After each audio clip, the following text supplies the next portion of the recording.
Right, so I've been doing a little bit of thinking about the whole Coldcard fiasco, and I'm not going to dive into detail here about exactly what happened. There's plenty of people that have broken that down elsewhere on YouTube, but I wanted to give some thoughts as to whether or not I thought Coldcard still had a role to play within a Bitcoin inheritance plan. I have long been a supporter of Coinkite, the manufacturers of Coldcard. They at least claim to be the most secure, open source, Bitcoin only hardware on the market. It had a whole bunch of fantastic features, and it supported things like mini script. It had key teleporting. It had decoy and trick pins and duress pins. It had features coming out of the wazoo, and yet it failed to do the one thing you need a Coldcard to do, which is to generate your seed phrase and to do so using sufficient entropy. This whole thing could have been avoided if they just did their job.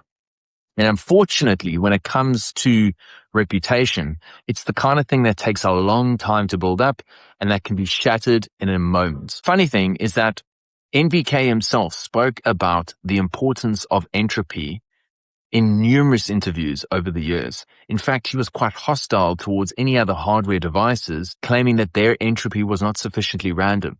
So how unbelievably ironic that this device had one job, and that was to generate a secure seed phrase, and it failed. And so, given the fact that it's been such a colossal failure, notwithstanding all the other cool features that I loved about Coldcard, unfortunately, there is not a planet where I can recommend Coldcard going forward. I don't care if I did 5,000 dice rolls.